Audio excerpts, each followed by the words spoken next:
Hello, and welcome to the Victory Podcast. I'm your host, Monique Watson. On this episode, I sat down with my dad, Troy Henry. We talked a bit about what it was like ascending through the corporate ladder in the 80s and 90s throughout various businesses, and tips for people who are looking to make that same climb in the corporate ladder today, as well as those who are looking to go into business for themselves.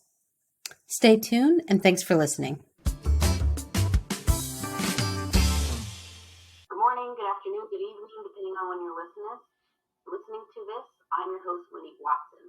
Today I have the wonderful pleasure to have someone who's literally known me all of my life, and before, my father, Troy Henry. How's it going, Dad? I'm doing just fine, baby. I'm doing just fine. I was debating trying to see, do I try and be like, and call you Troy throughout, but it just feels weird to say. So they'll just have to, you'll be Dad all through this interview. All right. That's what I'm used to you calling me, so that's fine. So just for our listeners, I'll give a quick little outline of where we're going to go today.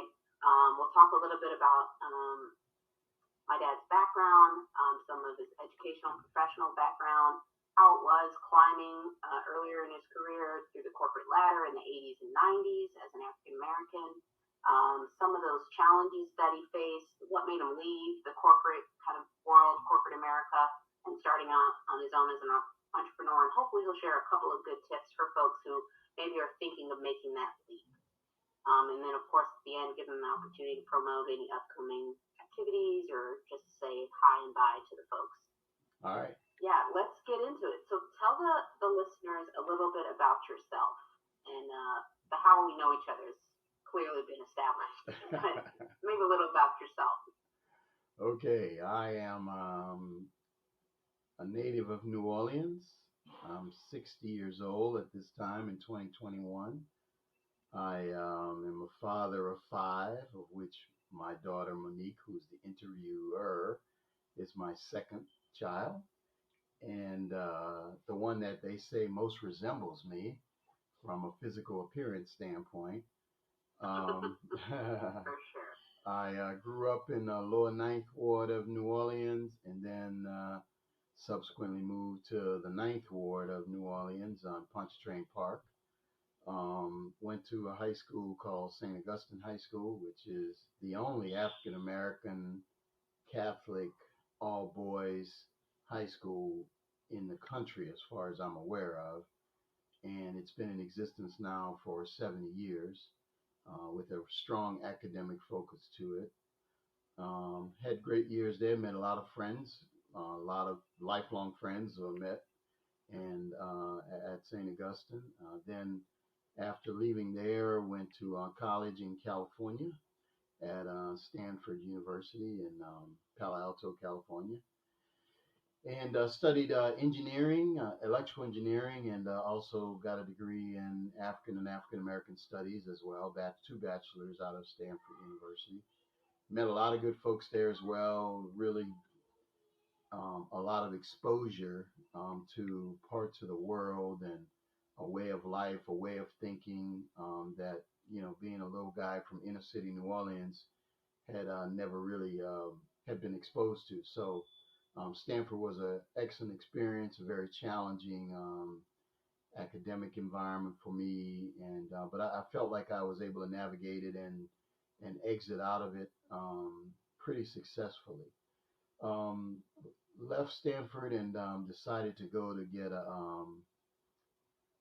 a master's degree, and I ended up with a presidential fellowship. I had a number of opportunities to go to different schools, but ended up with a presidential fellowship in from Carnegie Mellon University, and ended up going there and getting 2 master's degrees, one in electrical engineering and one in biomedical engineering.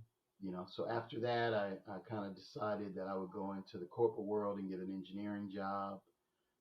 Started working for Hewlett Packard, designing medical instruments. So the cardiac monitors, bedside monitors that you see in hospitals today, the ones that were manufactured by Hewlett Packard back in the mid 80s.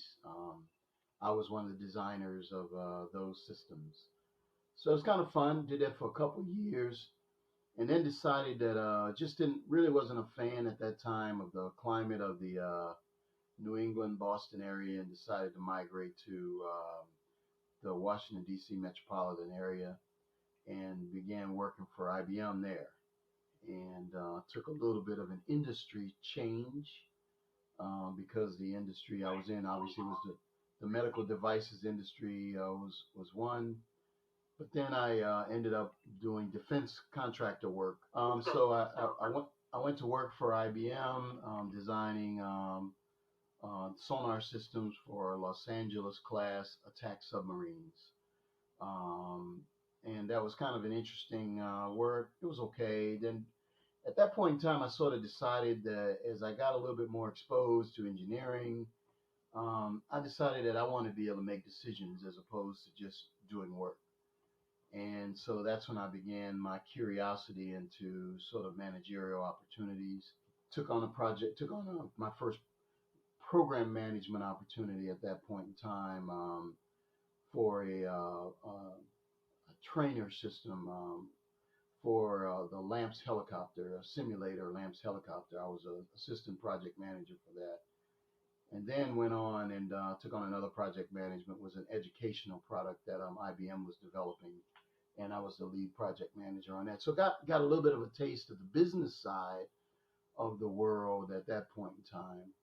I think that's roughly about the time IBM was sold. The defense industry was sold, or Federal Systems was sold to a company, Loral, which later became Lockheed Martin. And I was working then. I began working with an IDIQ contract for the federal government, indefinite delivery, indefinite quantity contract for the federal government. Did that for a while. It was okay. I decided I wanted to go back to IBM, and IBM was just starting up this services business that they had decided to migrate into, and got into that business and decided to go through the management ranks there. Ended up running the services business for healthcare, insurance, and pharmaceuticals for IBM for a while, and we began outsourcing, data centers and functionality for major corporations in those industries, and so that was kind of fun for a while. And then I later was recruited by this crazy company in Houston, Texas, called Enron, and where have I heard that name before? yeah. So Enron recruited me to come to Houston. Part of our negotiations was I really wanted to get back to New Orleans after having been gone at that point in time, 20 years. And so I told them I'd take the job if they would move me to New Orleans and allow me to commute to Houston. They agreed, and I headed up a group of the industrial sector for Enron Energy Services, which when I got there was doing about a negative $100 million, not negative $75 million in business. They were hemorrhaging cash. Was able to turn that around, and when we left, I was doing about 8 billion in positive Enron income. So their accounting is a little bit um, different, or was a don't little know what bit that different. real number is. It was in Yeah. the positive somewhere. So it's really probably about a $2.5 billion positive revenue statement. But they use something called mark-to-market accounting, which allows them to forward account for future business and future income and count it in um, today's dollars. But That's anyway, what got them in trouble, sort of. it did. Just for Well, it got them in trouble. Not the accounting methodology is a legal accounting methodology, but it drove a behavior that ultimately ended up, I think, being their demise because they were representing profits to Wall Street that were astronomical. And if you take a 10-year deal where you're expecting, let's just say, to make $1 million a year, but now you mark to market account it and you count it all in this quarter for $8 million, next quarter you've got to produce another one of those kind of deals just to stay flat.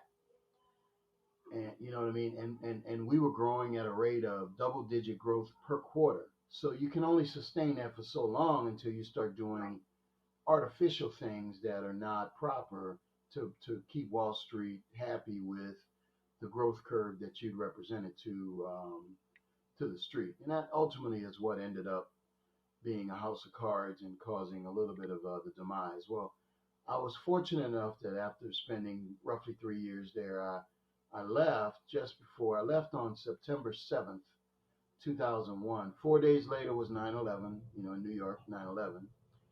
And then, 2 months later, it all fell apart and Enron filed bankruptcy and ended up going out of business. So I left a little bit before it all fell, but I lost a lot of money because a lot of my money was tied up in Enron stock and deferred compensation, which I did not have access to because of their bankruptcy. So I ended up leaving there and made a lot of money while I was there, but then leaving there and went to work for a company called United Water, and I took over as president of their southern region, which I ran all of the municipal water and wastewater systems that United Water owned in the South, and that was everything from Jacksonville, Florida, to Atlanta, Georgia, to San Antonio, Texas, Laredo, Texas, Pine Bluff, Arkansas, a bunch of cities in the southern region of the U.S., and I was the president of all of those companies. So did that for a while, and so that kind of gives you a little bit of my corporate history. And then I decided to start my own business. And you tell me when do you want to kind of talk about that at all? We can talk a bit about that. It was just interesting if we go back a little bit in time. You talked about, especially your time with IBM, Hewlett Packard, in sort of the 80s, 90s period. What was some of those challenges as far as working in a corporate setting as those big names that still resonate with people today? Was there some challenges that you noticed as being an African American in those environments, or was it, or not, or maybe some levels to that? Well, yeah, I mean, I think there were kind of two levels of challenges. One, most engineers always had support personnel to support them, whether it be administrative support or technical support technicians or those types. And I was always the first engineer in that branch or that company or that division that was black. So they were not familiar, especially at HP in the Boston environment, which at that time was very, very racially charged still. They were not used to an engineer, a black engineer, giving guidance and direction to some of the staff there.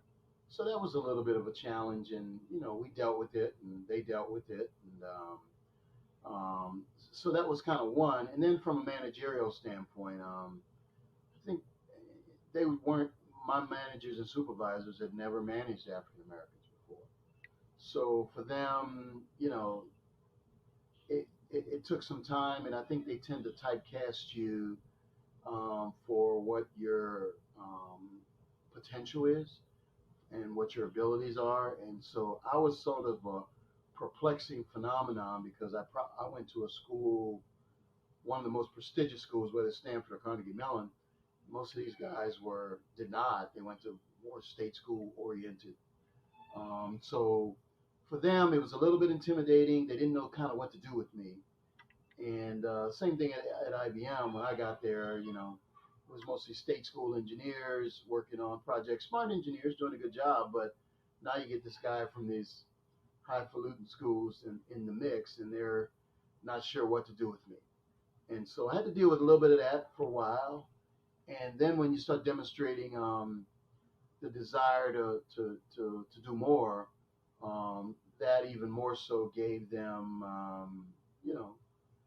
they felt threatened, threatened. They felt like you were a competitor. You'd get a little less assistance, a little less input, a little more cynicism.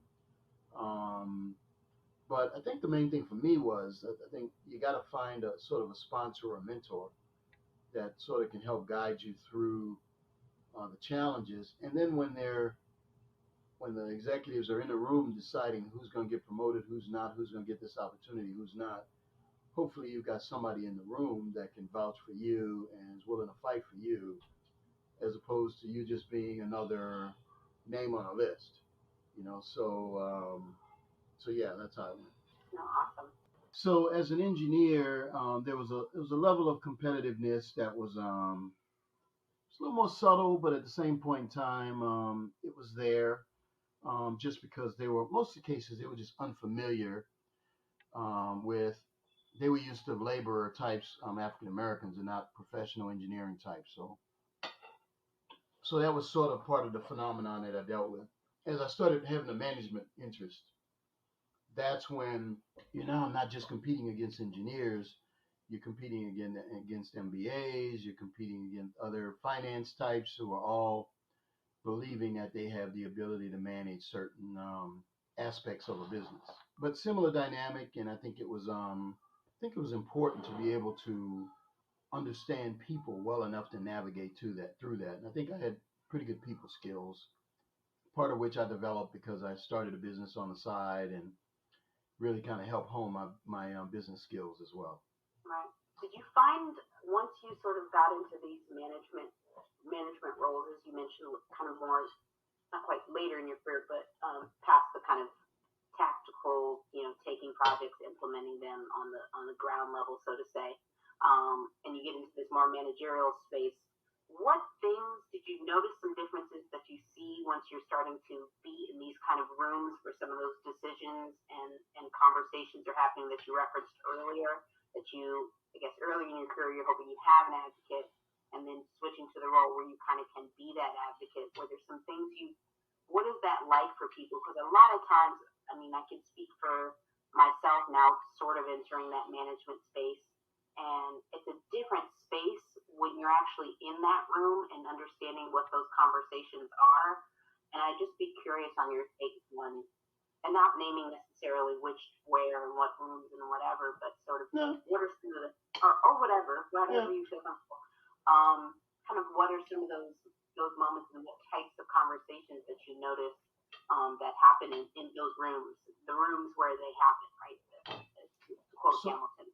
So I think in most businesses, I mean, look, they're all trying to sort through who's going to be the persons that are our next leaders, let's just call it. And so one of the advice that I give to people is I categorize people in corporate America as either they're winners, skinners, or support. So there's people that can win business, and there's people that can deliver the business, and then there's a bunch of people that just are supporting those, whether it be supporting the functions of the business itself. And what I found in general is the winners and the skinners are the two that really make the difference. And those are the ones that, if you think about it, the people that can make the business happen and the people that can obtain and acquire the business.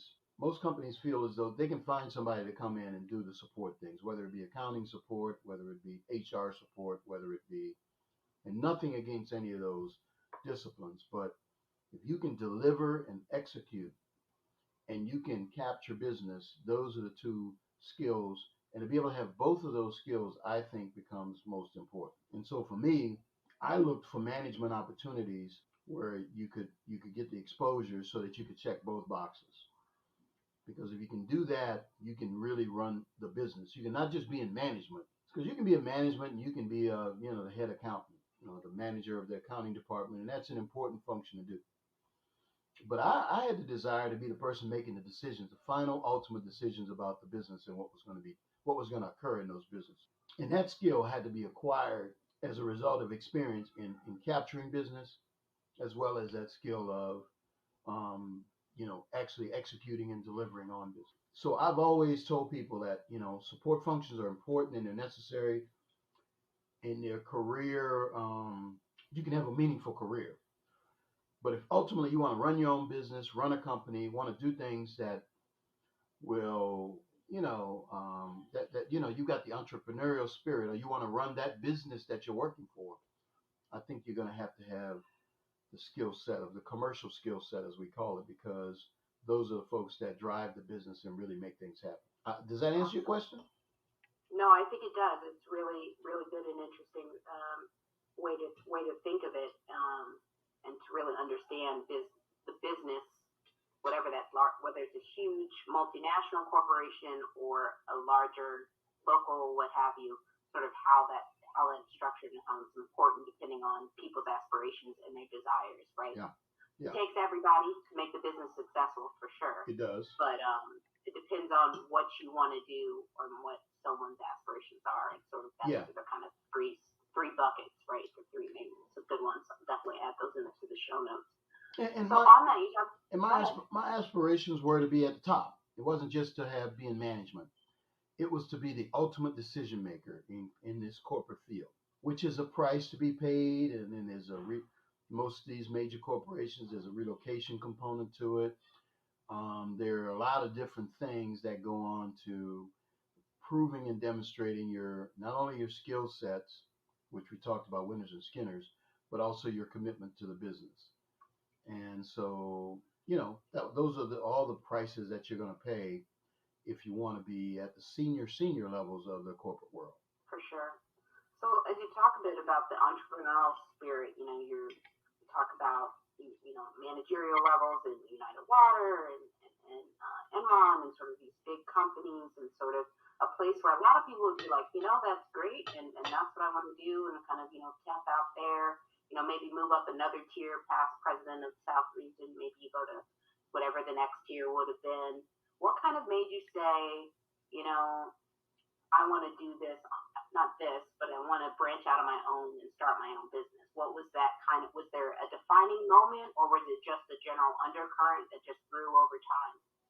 I think probably two things. One, my father owned his own store, a small pharmacy in the lower Ninth Ward of New Orleans.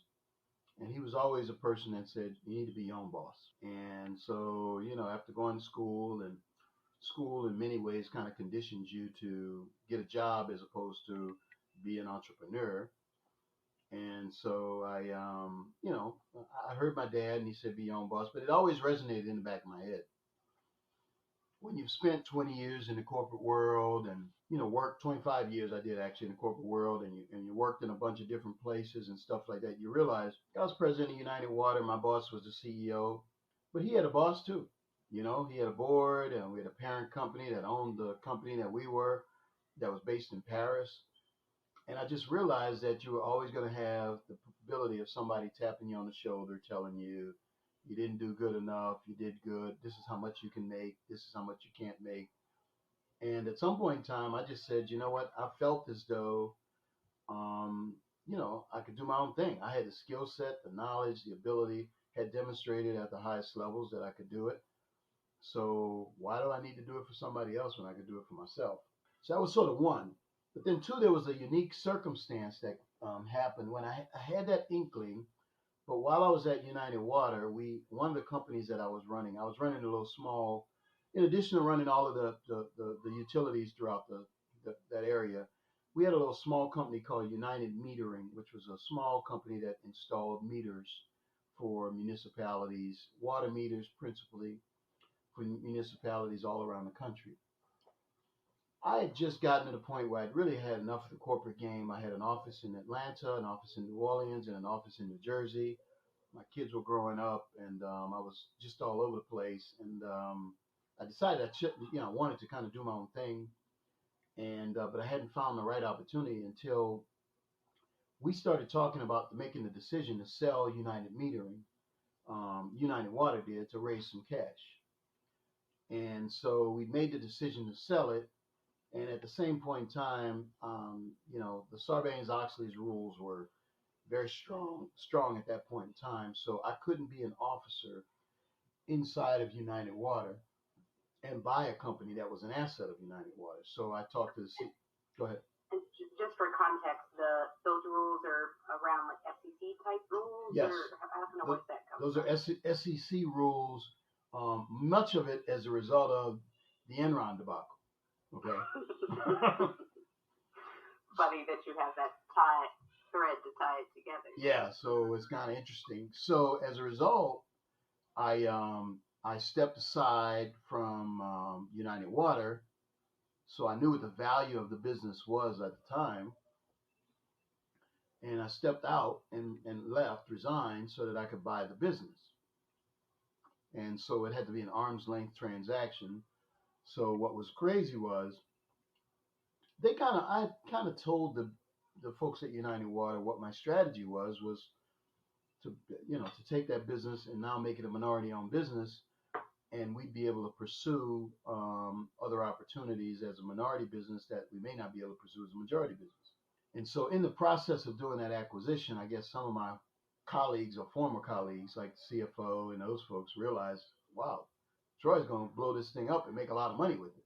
So, in my negotiations with them, they decided to revalue the business based upon what they thought I was going to make as opposed to what the business was actually doing. So long and short of it is we never bought I never bought that business. And so I had left the company at that point in time. So I just decided that I would start my own consulting business. And so then I went into my own business, and been in business ever since. I don't think I realized that. I thought like it was just like I left United Water and that was not the United Meter piece, I guess. Yeah. Of course, I was a child, so why would I know? Yeah. So what was that like, right? You especially leaving, thinking, okay, I'm gonna take this little piece, and we kind of have this. You'll have a foothold and sort of a jumping off point to branch this new business versus now you don't, but you're still deciding to move forward. What were some of those challenges?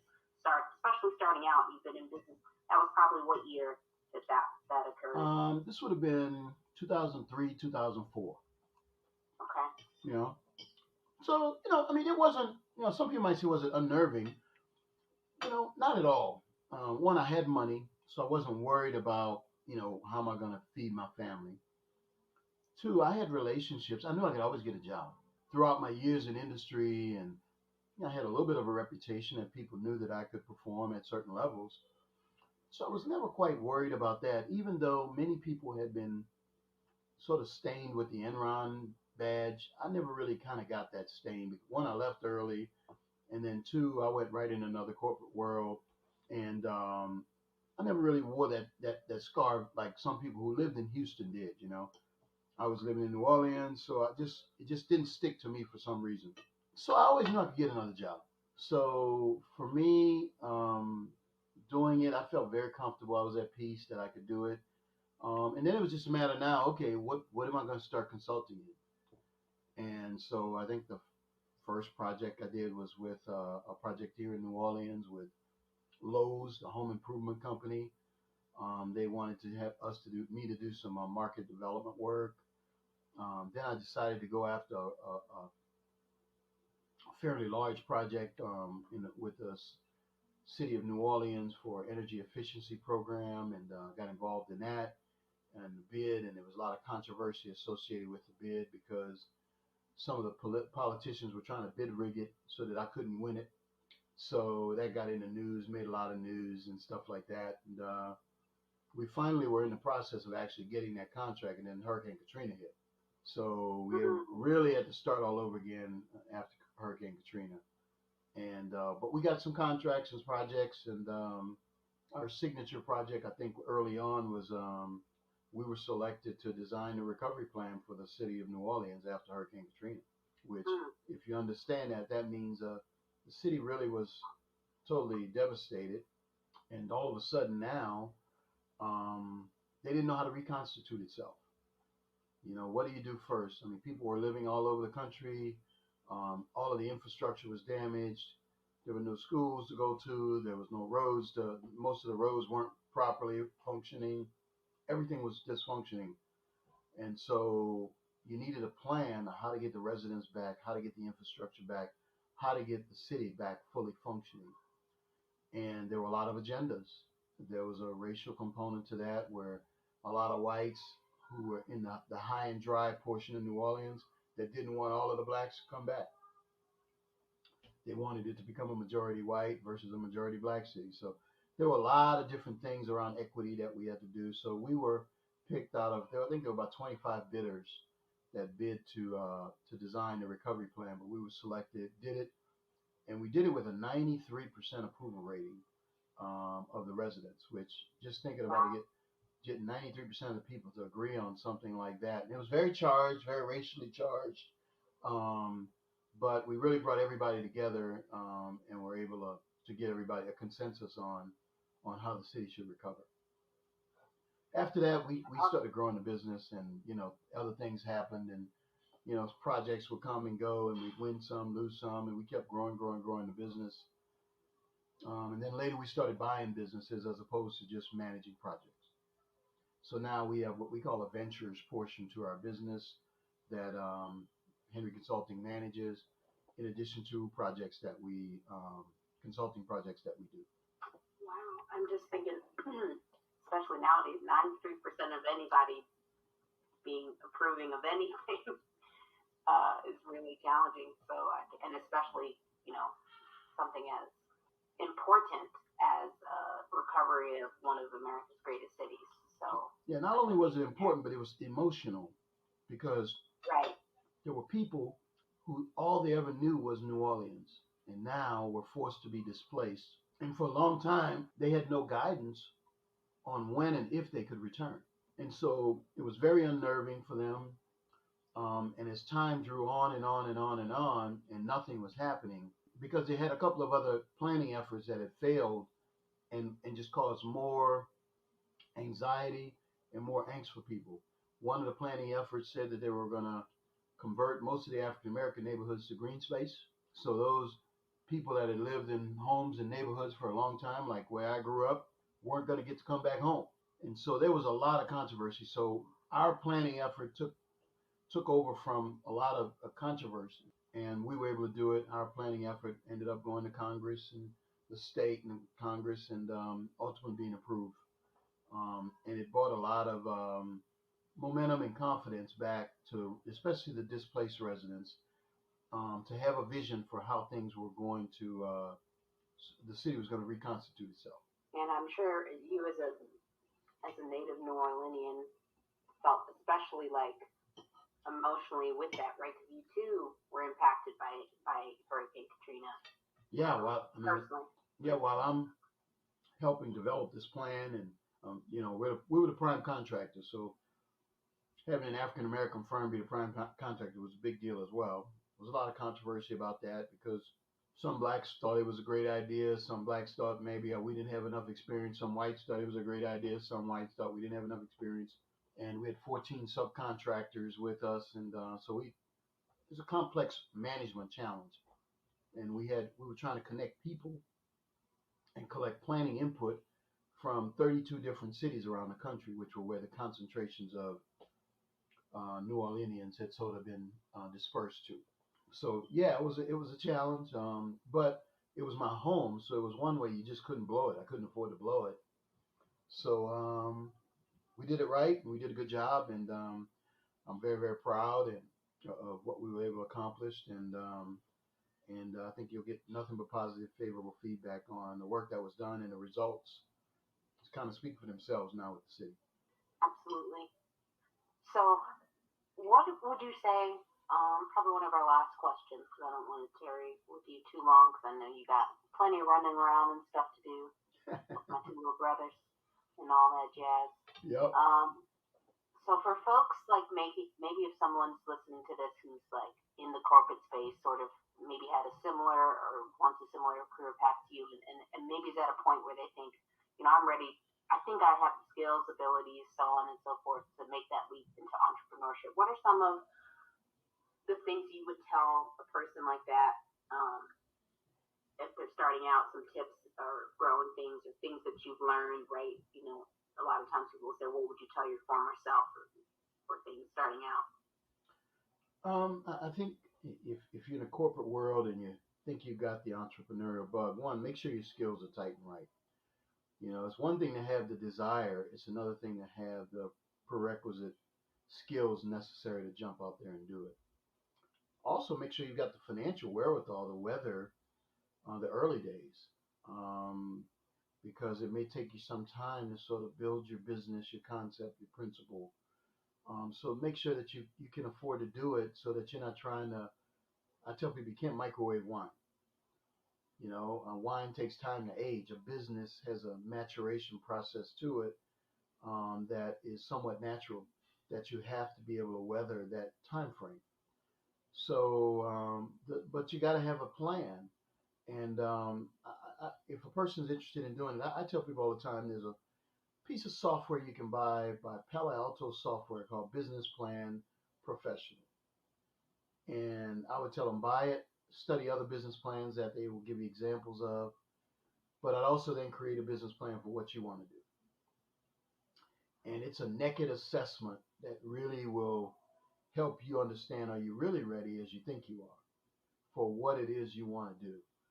Um, and sometimes what I think some people that come out of the corporate world think too small, and they always think startup versus acquisition. And I think that there are a lot of opportunities that folks can buy and acquire as opposed to having to actually start from the ground. I would recommend corporate people to subscribe to DealStream, which is used to be called the Merger Network, but it's called DealStream now. And it's just all the businesses for sale. All over the world, businesses that are for sale, all different types of businesses.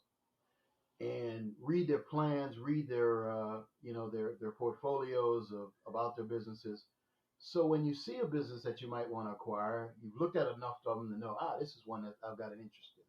This is one that is due diligence I'm willing to take on. Or this is a business that I could mimic. But that type of exposure to businesses that could be for sale, that you could acquire as opposed to just always starting up, is another way of growing your business. My business was initially a startup, but then I ended up buying companies as well. And now, as a result, we've got a sort of a conglomerate of businesses and projects that we manage, and it's worked well for us. So, I mean, those are things that I would say: an honest assessment on your own ability, skills, making sure you have the financial wherewithal to weather storms, but then also consider the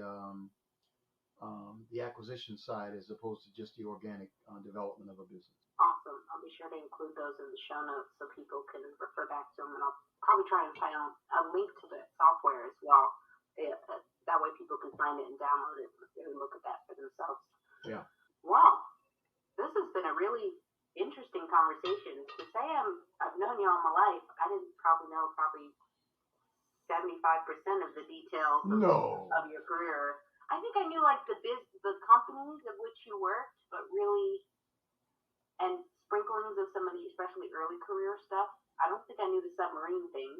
I knew IBM, I knew United Water, I knew Enron sort of at a high level, but not really a ton as far as the types of projects, and which was when you kind of transitioned to a managerial space. So informative for me, if no one else. Okay. But yeah, so this has been really good. Do you have any like upcoming projects or information you want to promote, websites or anything? I don't know if you have any more in that space. We have a website, probably needs to be updated. It's just henryconsulting.com. Yeah, we've got a lot of things going on in our business today. We're in the process of developing a new retail center for one of our businesses now. We are just recently partnered with another company where there is a parcel that is fairly famous here in New Orleans called Jazzland, that my company and another company are going to be one of the bidders to redevelop what was an amusement park, and we would do something with it as an amusement park and commercial initiative. That's probably a $200 million development that we are proposing to do. We just became, we're the prime contractors on another project for the Louisiana Watershed Initiative, which is a $1.2 billion initiative funded by HUD for the state of Louisiana, and we're the one of the three prime contractors and program managers for that project. And it's to help prevent inland flooding in the state of Louisiana. So that's that's an important project for us as well. I bought a radio station with a couple of my partners a year or so ago, and now we're in the process of doing some additional expansion and probably going to acquire some more stations very soon. So we have a lot going on. In fact, we're building a new studio out at one of the HBCUs, Xavier University here in New Orleans. So I'm sure I'm missing a few things, but those are some highlights of projects and challenges and things that we're dealing with now. And we're excited. Every day we've got things that we're working on that are growth oriented. We've been blessed that the pandemic hasn't hit us. We've been able to grow our business during the pandemic. Some of that is just, the good Lord's blessings, and some of it is structuring a business in a way that is not as seasonal and is not as vulnerable to some of the economic challenges that some of the businesses may face. So we owned some restaurants at the time and got out of those businesses well in advance of a few years ago, in fact. So we've been fortunate to kind of pick our spots at the right time. So those are some of the things that we're working on now. Probably forgetting some things, but it's been fun. It's exciting. It's an exciting time for myself, my family, as well as um, the employees, the staff. We got a lot of growth, so we're dealing with challenges associated with growth. Bonus, paying out how much bonuses people are going to get, and all that kind of stuff. Not worried about cutbacks and that kind of stuff. Good problems to have. Yeah, right? yeah, they are. Absolutely. Well, thank you so much, Mr. Henry, for your time. My pleasure, Mrs. Henry Watson or Mrs. Watson. Thanks again to my dad, Troy Henry, for sitting down. Some really great points. And definitely, if you haven't already throughout listening to this, check out the show notes. Lots of great tips. I included some links to the documents and software that he referenced. As always, share this podcast with your friends and even your enemies. Be sure to subscribe so you can stay in the loop when we release new episodes. Also, if you'd like to support the Victory Podcast, we have a merch page. Visit our website at thevictorypodcast.com and visit our merch or Patreon page. Also consider becoming a Patreon. This, starting later this year, we'll start some exclusive Patreon-only content. So the only way you'll really hear or learn about it is if you become a member of the Patreon. So lots of good, fun treats for those folks. I'll end this episode as I do every episode. Every problem has a solution. It's whether you're willing to do the work to find it. Let's do the work and be victorious.